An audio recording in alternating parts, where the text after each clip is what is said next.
Are you burned up at the high price of turkeys? Can't get eggs for your pumpkin pie? Want to get away from it all? We offer you escape.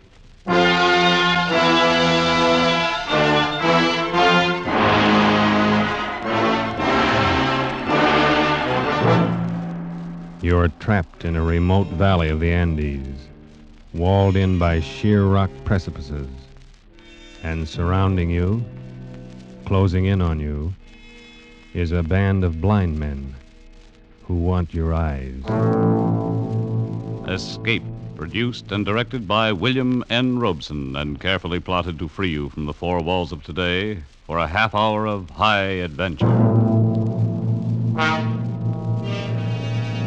Tonight, we escape to the high mountains of Ecuador and to a remarkable world where sight is unknown, as H.G. Wells imagined it in his curious story, The Country of the Blind.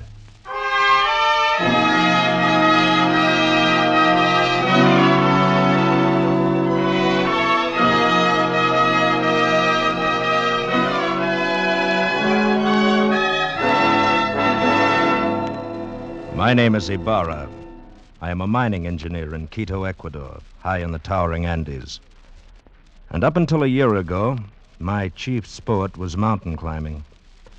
My last climb was an attempt to scale the remote and forbidding peak of Parascotopetl, a 20,000-foot crag unconquered by man. It is unconquered still. 3,000 feet from the icy summit, our party turned back and fled for their lives. All of us escaped except one, a guide named Nunez, who slipped and fell over the precipice, disappearing into the vast chasm that yawned 10,000 feet beneath us.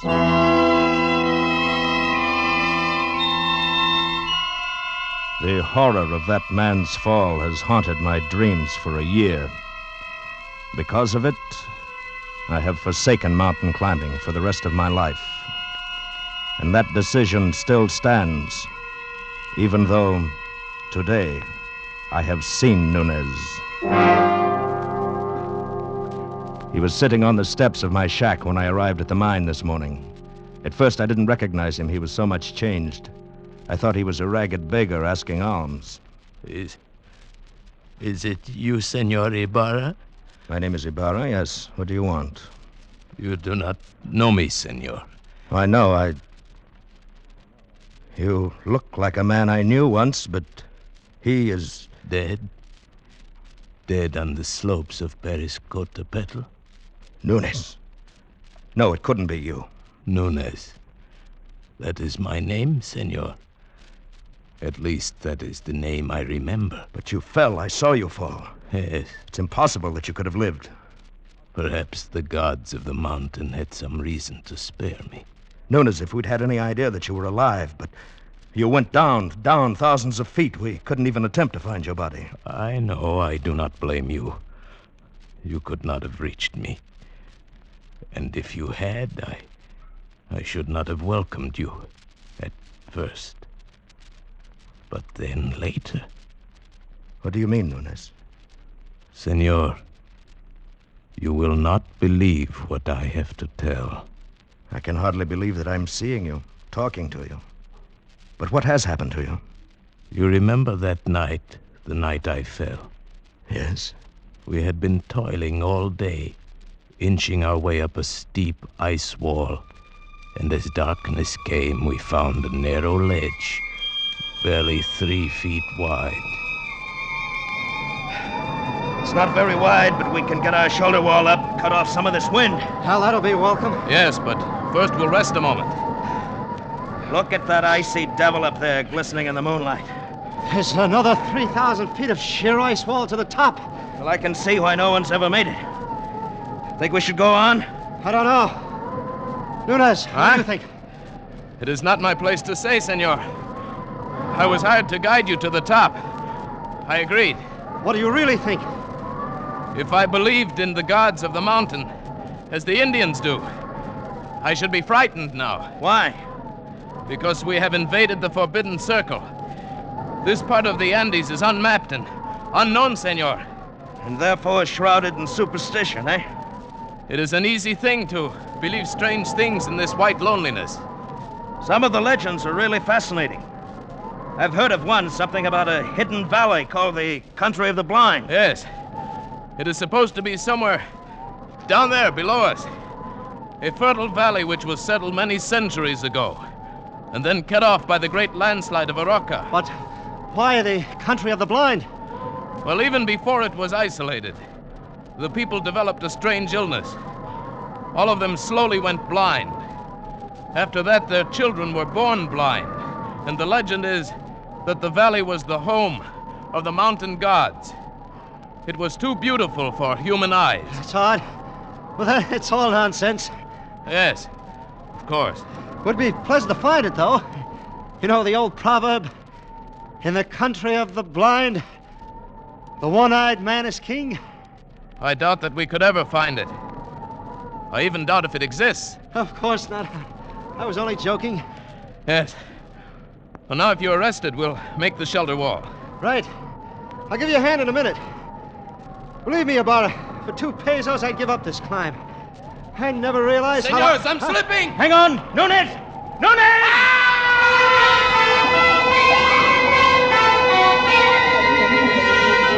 In one horrible instant, my foot had slipped on the treacherous ledge and I'd gone over, falling far out into the icy black night, falling down, down. I fell perhaps 1,000 feet. Then I felt a heavy stinging impact of snow. I'd fallen on an almost perpendicular snow slope. And now I was sliding down, down, tumbling over and over.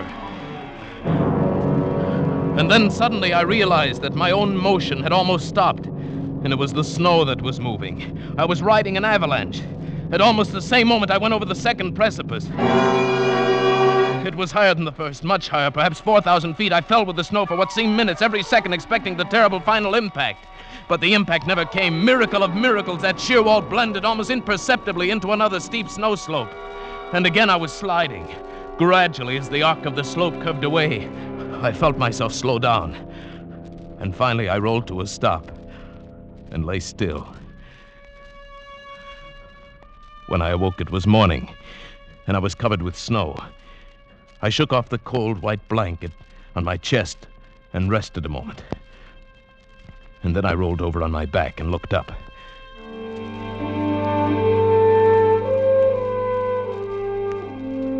My heart almost stopped as I saw from where I'd fallen. Why, the mountain towered 10,000 feet above me. Then carefully I felt of myself. My clothes were torn. I was bruised and bleeding. I ached in every muscle, but I had not a single broken bone. I lay there and offered up a prayer to the gods of the mountain.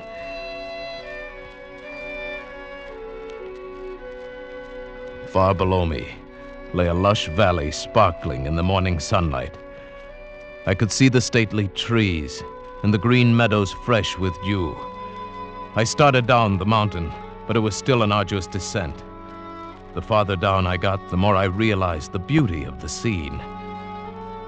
Why, this was a hidden paradise I'd fallen into, and I was the first man ever to see it. So I thought, but I was wrong. I realized that first when I saw the cultivation in the meadows, and then the walks, well-kept stone walks laid in a symmetrical pattern all over the valley. And then I saw them. There were men and women lying under the trees and resting in the fields.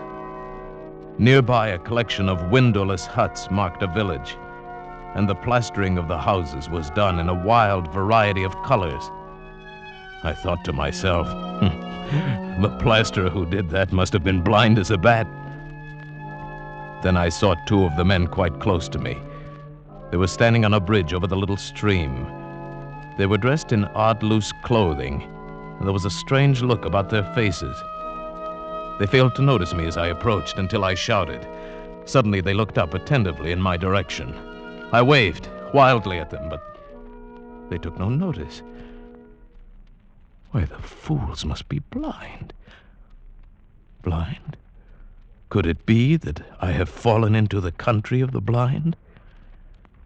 In the country of the blind, a one-eyed man can be king. Hello there. You needn't be afraid. I won't hurt you. I come in peace. It is a man, or a spirit come down from the rocks. Oh, I'm a man, all right. Just like you, but I've had a miraculous escape, and now I find myself here in your valley. Valley? Valley? Come hither. Let me feel of you. Yes, certainly. Here, my arm. Is my face? You see, I am a man, like yourself. Here, feel my lips. They move with speech. Oh, careful there.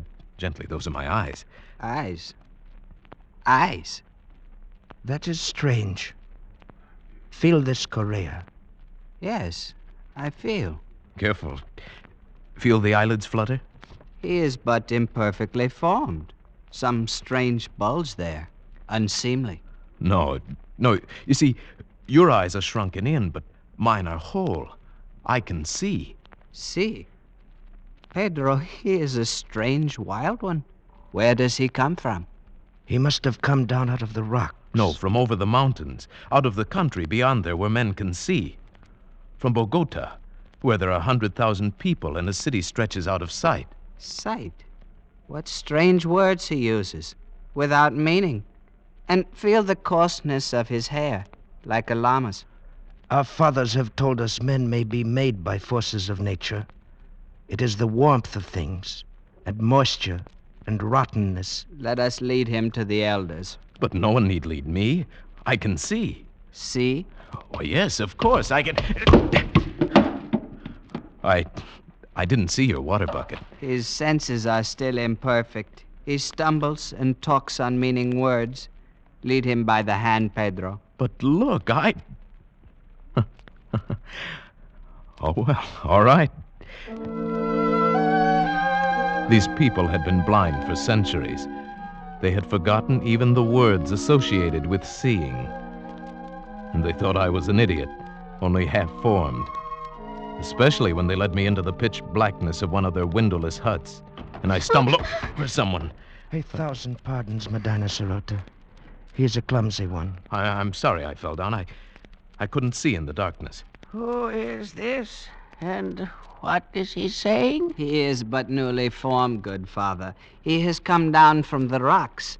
He stumbles as he walks and mingles words that mean nothing with his speech. He is a wild man out of the rocks. No, I come from Bogota, over the mountains. You hear?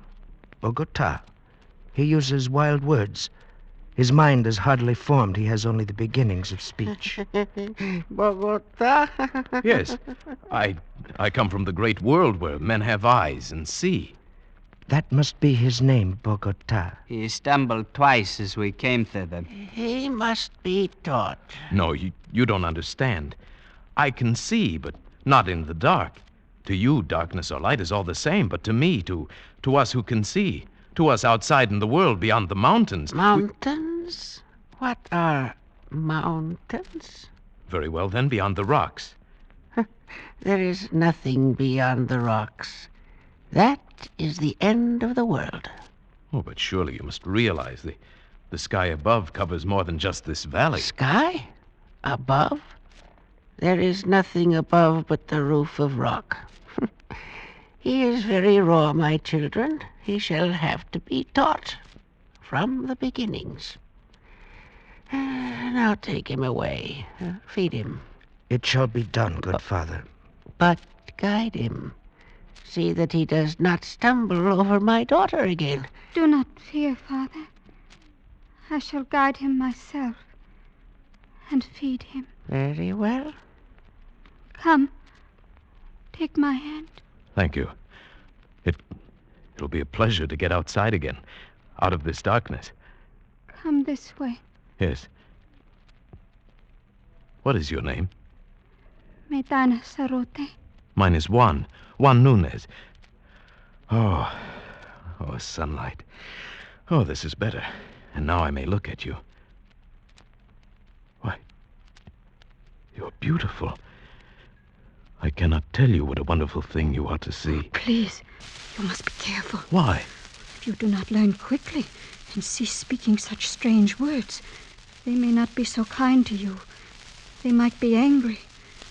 They might even destroy you.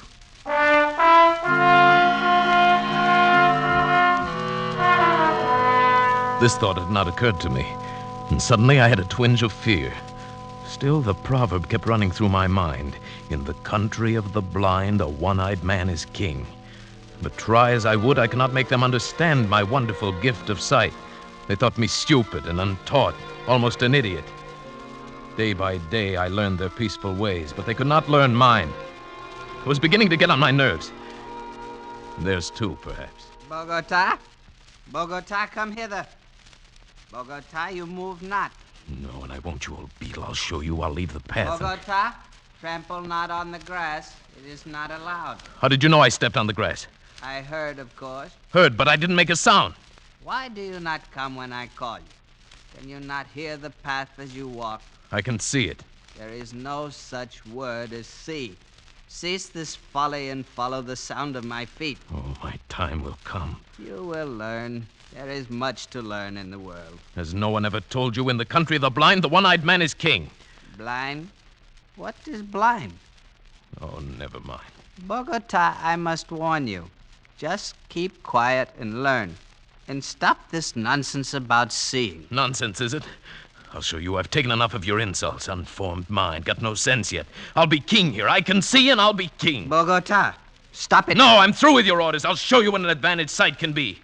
I can hit you and hurt you, and you can't see me to strike back. Bogota, put down that spade. You devil, your ears are sharp, aren't they? Bogota, there must be no violence. By heaven, I'll hit you if you come any closer. I swear I will. Put down that spade and come off the grass. You don't understand. You are blind, and I can see. I can see. Bogota. I'll hurt you. I swear I will. Put down that spade. Leave me alone! I hit him with a spade and ran. Over the wall outside the valley, back to the rocks, back to the cliff I'd come from. When I reached that sheer rock wall, I knew there was no place to go. For 2 days and nights, I stayed outside the valley. I grew hungry and cold. Then I realized the hopelessness of my position. I was trapped. I must spend the rest of my life here. There was no way out. So I went back. I confess, O chief of the elders, I was mad, I admit. I was only newly made. That is better. And do you still think you can see? No. That was folly. The words mean nothing less than nothing. And what is overhead? Rock. There's a roof above the world, a roof of rock and very smooth. Very well. And Please, before you ask me any more, give me food or I shall die. very well, give him food. Medina Sarate. Yes, Father. And after that, we must put him to the most menial tasks in the village. Guard him well. And perhaps he shall learn yet. Thank you. Thank you.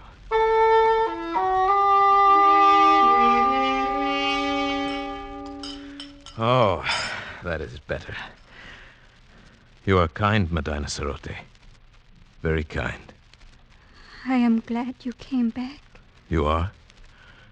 If they were all like you, I should never have run away. What was that word you said I was? Beautiful. You are. Well, even your eyes, they're not shrunken depressions like the others. It means something nice, beautiful. Something very nice, Medina Sarote. Tell me, why is it you have no husband? I have a disfigurement. These long hairs. Oh, your eyelashes? Oh, but they're beautiful. They are considered a disfigurement. You're the most lovely girl in the valley. But they wouldn't know, would they? You have no lover? No. Medina Sarote, what do you think of me? Do you think of me as an idiot like all the rest do? Oh, no. No, you have much to learn, but you will learn it, I'm sure. And you are kind and gentle. And your voice is soft. You speak words that are soft and warm. No one has ever spoken such words to me. and I shall speak them often, Medina Sarote. You are the only one in this valley, in this whole world I care for.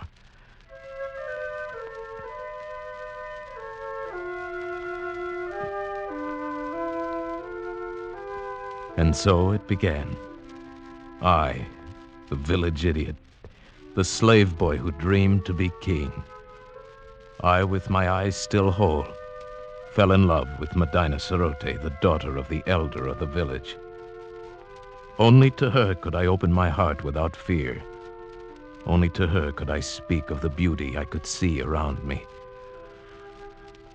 Oh, it is a beautiful valley, Medina Sarote. Green with grass and yellow with sunlight, and flowers, bright flowers dotting the hills. And in the cool of the night, the stars gleam like diamonds in the sky. Oh, the words sound lovely. But what are stars? Stars? Why, No, you wouldn't understand. And what do you mean, in the cool of the night? You still get that confused one. The night is warm. The day is cool. Oh, no, it is you here who have them backwards. Because the darkness means nothing to you. You work in the cool of the night and sleep in the heat of the day, but... You are teasing me. No. Oh. What does it matter? All that matters is you. You. Here beside me, Medina Sarote. I love you. And I love you.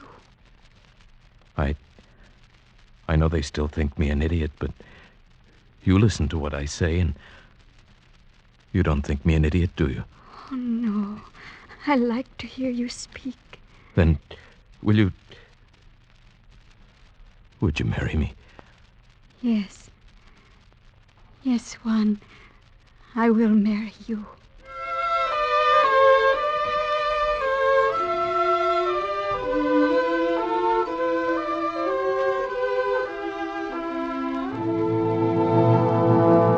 No, I will not have it. But, Father... He is an idiot. He has delusions. He cannot do anything right. But he is getting better. He's better than he was. And he is strong and kind. Stronger and kinder than anyone in the world. And he loves me. And I love him. No, I will not have it. Great sire, if you please. What is it, good doctor? I have examined Bogota, and the case is clear to me. I think very probably he might be cured. Huh?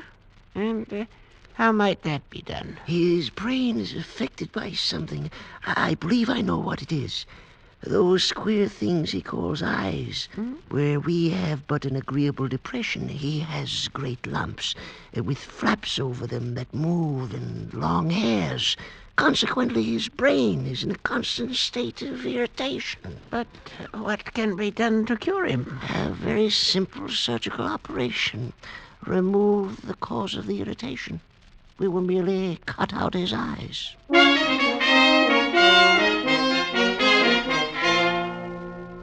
But, Juan, they say it will make you well. It will make you look like us. But you don't understand, Medina Sarote. My world is sight. You would not want me to lose my most precious possession. I don't know. There are so many beautiful things to see. The flowers, the far sky with its drifting clouds, the sunsets, the stars. And you. If only just to see you it is good to have sight. And I would never see you again. Juan, I love to hear you say these things, even though I know it is just your imagination. But, my dear, these things are real. No, they are fancies. This is real. If you will let them cut out your eyes, we can be together always. And you want me to? Oh, if you would. If only you would. What else can I do? My dearest one. My dearest with a tender voice. I will repay you. Oh, Medina. Be brave. And carry my voice in your thoughts. Now I must go. And tomorrow... Yes. Tomorrow will be forever. Goodbye. Goodbye, Medina.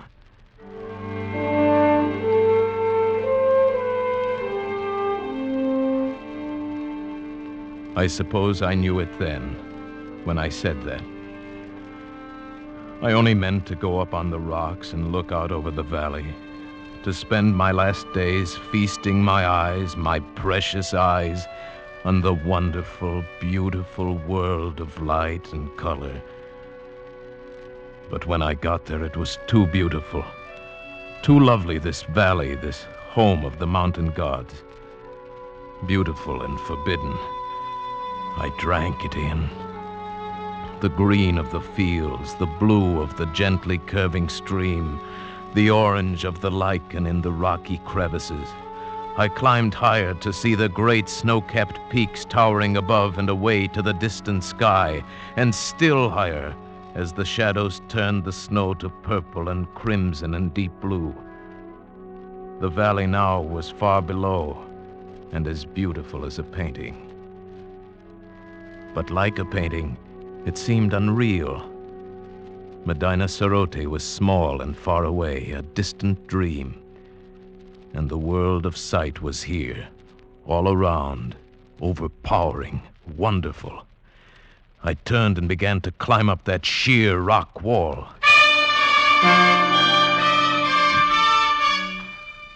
How many months it took me to make my way out over those mountains, over glaciers and snowfields and sheer precipices, I cannot guess. How I lived through the cold and hunger of it, I cannot tell you. But I'm here at last, back from the country of the blind.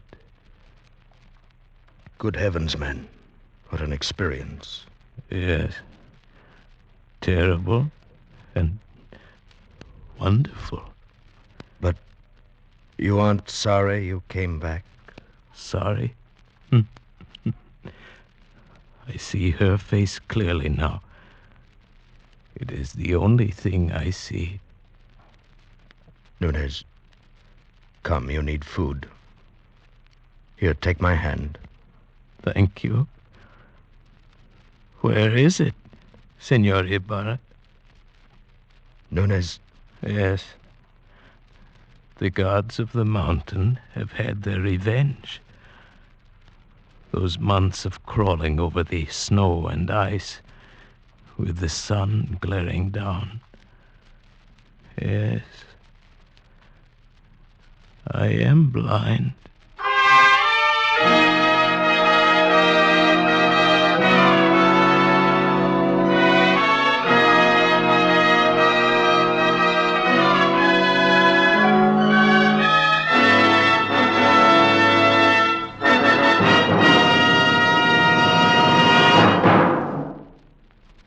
Escape is produced and directed by William N. Robeson, and tonight presented The Country of the Blind by H.G. Wells, adapted for radio by John Dunkel, with Paul Frees as Nunez, Peggy Weber as Medina Sarote, Bill Conrad as Ibarra, and Harry Bartel as Correa.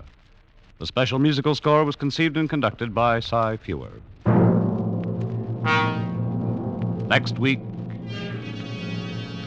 when you're tired from a hard day at the office, or your back aches from bending over a hot stove, next week at the same time, when you want to get away from it all, we offer you Escape. this is CBS, the Columbia Broadcasting System.